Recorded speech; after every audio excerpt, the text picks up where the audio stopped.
Kinnisvaraminutid. Stuudios Ahto Kalda ja Rainer Olgo.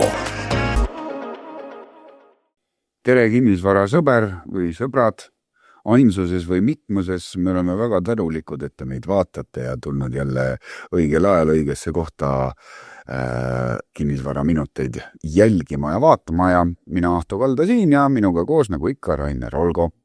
Mina olen ka väga tänulik. Oled jah, et Ahto Kalda meid ikka kutsub ja täna teeme sellise tänusaate.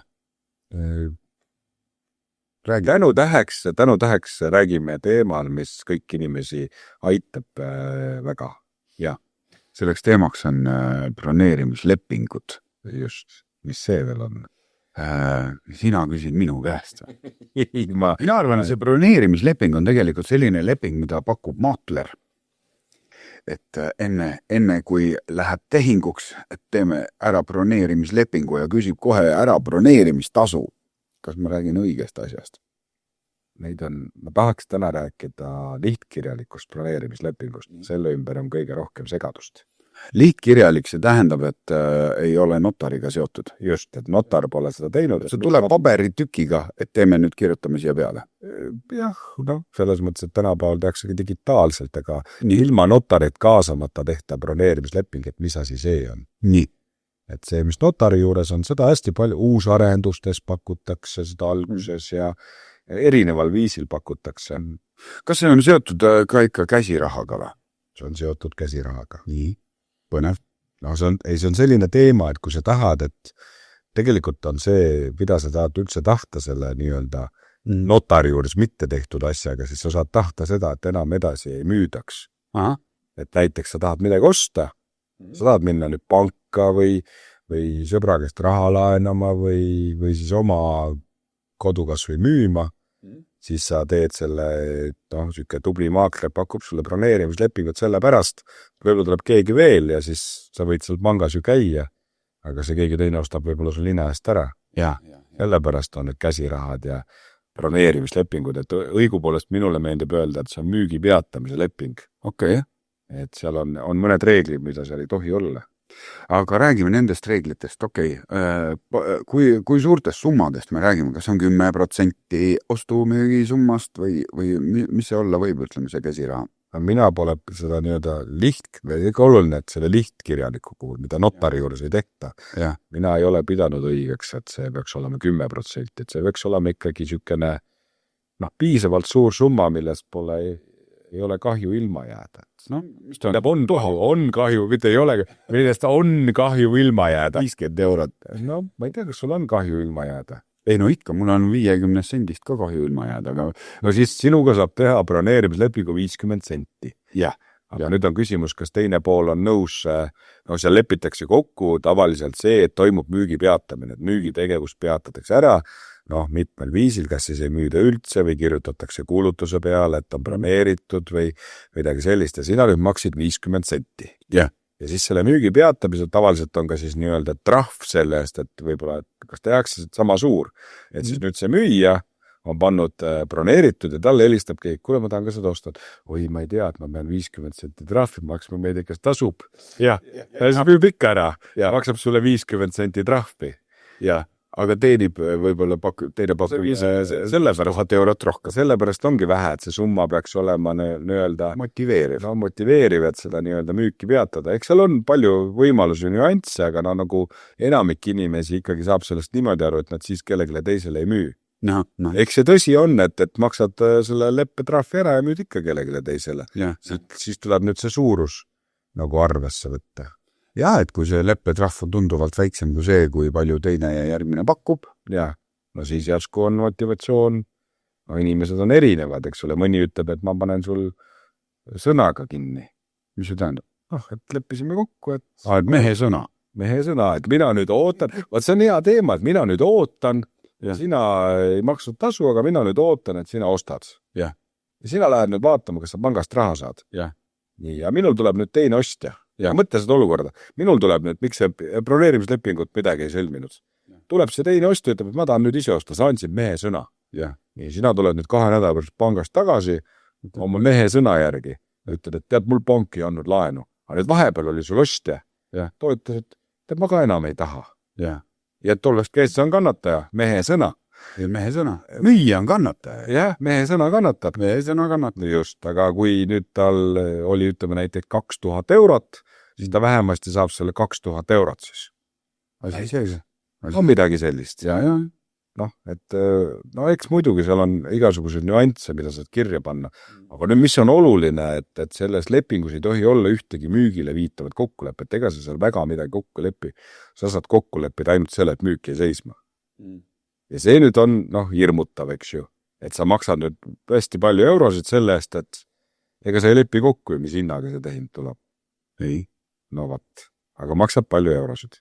Aga siis on siuke, et seal on küll nüüd juures siuksed täiesti mittesiduvad kokkulepped, aga mida ikkagi lepitakse kokku, et nüüd, kui sa ikka ostad, et siis teeme niimoodi, et sellest, mis ma alguse pakkumishind oli, et teeme, et ta on selle broneerimise hinna võrra odavam. Seda tuleb ette. See on ju ka viisakas ka. Ja. Et sellepärast on seda vaja teha. Siis ongi tekkinud see küsimus, et näiteks minu praktikas ka tekkis hiljuti ühel inimesel küsimus, et kui ma selle nüüd ära maksan, et kas selle võrra läks hind kallimaks, siis meie nii ei lähe. Et see ikkagi läheb jah, ikka sealt maha, jah. Aga mis vahet on siis, et lihtkirjalikult teha või notariaalselt? No notari juures... See on juba kurjem asi. No kurjem asi, et ikka sissemaks peaks suurem olema. Võib-olla ongi see suuruse küsimus, et kui sa näed alles seal ei ole veel päris ka valmis ega tahad osta, siis võib-olla see on nagu nii-öelda kergem asi kaotada, kui pärast midagi untsu läheb. Ja see välistab ka need ära, kellel ei ole näiteks, kui sul ei ole sissemaksu või see mitte sissemaksu, vaid seda käsiraha ära anda. Nii. Kelle ta välistab sul siis? Ütleme, kui lihtsalt räägime. Kui mina tahan osta. Jaa, sina tahad osta. Ma nii loodan, et pangast saan kõik. Laenud ja raha. Ja kõik ja siis saan veel eraldi SMS-laenuga saan selle enda sissemakse ja mida iganes. Ja mina tulen ja sina ütled, väga tore, anna käsiraha, teeme lepingu, broneerimislepingu. Ja minul äkki seda veel ei ole. Mida sul ei ole? Käsiraha. Mis sa ei saa teha? Siis ei saagi teha. Ei, no raha pole ju, mis leping see? Mis meest saas? Ei, no sa võid ju kokku leppida, teha sellise lepingu, kus raha pole. Ja. Kui see müüja on nii palju nagu rumal ja sellega nõus on, miks ta peaks seda tegema? Ja. On ka niimoodi tehtud? Ma arvan, et igast need kokkulepped ja kõige rohkem õnnetusi või halb asja juhtubki sellega, et selle mehe sõnaga. Päris suur probleem tegelikult. Et küll siis ollakse pärast pettunud. Et ühes küljest sa ise nagu midagi ei anna, et lähed panka raha otsima. Aga teine pool peab nüüd sind ootama, tal tuleb teine ostja, mis tema siis teha saab. Jah, täpselt. Sa pead nagu, aga tavaliselt inimene väga palju teiste peale ei mõtle. Ja siis ta on maru pahane, aga alguses talle pakuti nii-öelda seda broneerimise võimalust. Ja. Miks sa ära müüsid? Ja, et miks sa ära müüsid, aga sa ei pannud ju kinni. Sa andsid ju mehe sõna. Aga tavaliselt seal unustad, mehe sõna, ma olen kuulnud sellist mehe sõnaga, et tead, kui kedagi teist ei tule, ma müün kindlasti sulle.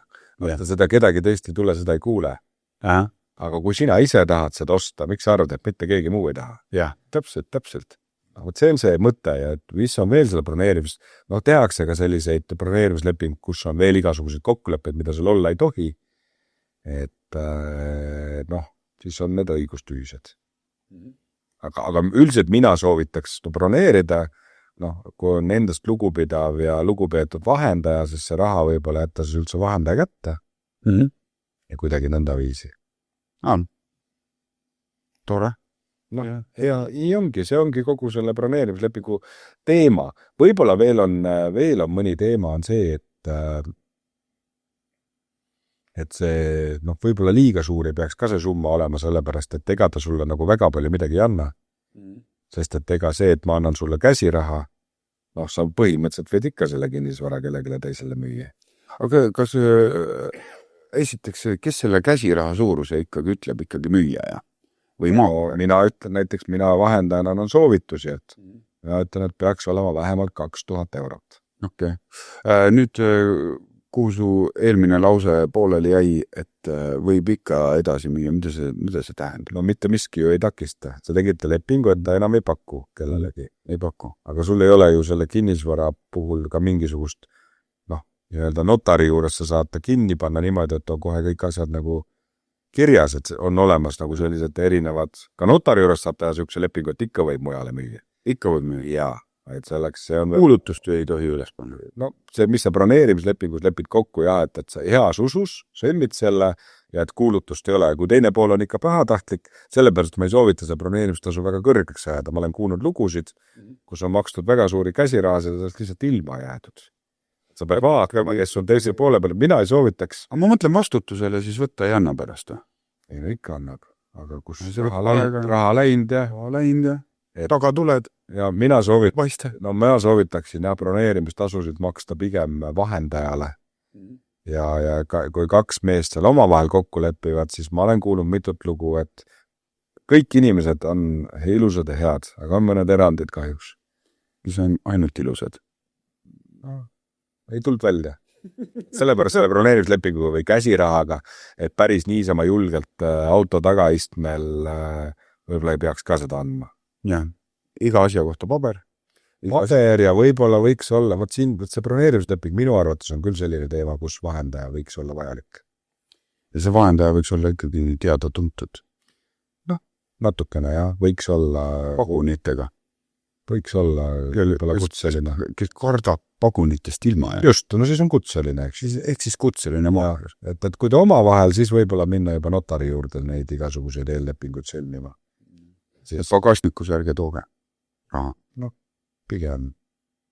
Nagu vanasti. No, kui sa oled julgem ja kui sa oled nagu nii-öelda investor, sa võid igast tunned hästi inimesi, uurid tausta, et tegemist ei oleks pätiga ja sellised asjad, see on teine asja. Muidu teeb maakler selle töö ise ära. Maakler uurib tausta ja tegelikult, kui see raha jääb ka ju vahendaja kätte, mida ta tavaliselt teeb, et siis ei ole ka ju ohtu, et kui vahendaja on lugupeetud ja raha on vahendaja käes, seda broneerimisraha, siis ei ole seal ka ju nagu ohtu. Siis on ainukene oht, mis siis võib juhtuda, et oletame, et vahendaja sattus, sõlmis nii-öelda esindamise lepingu sellisega, kes osutus pätiks, siis sa saad ainult raha tagasi. Jah, turvalises kohas. Just. Selge. On meil 3 asja? Üks asi on, et kui sa tahad nii-öelda kinni panna endale, siis sõlmi broneerimisleping. Nii. Seda tee pigem vahendaja kaudu. Ja. Või 3. mitte väga suured summad. Just. Tore. 3 asja saate lõpuks ja saade saabki läbi. Aitäh vaatamast, kuulamast. Olgo.ee.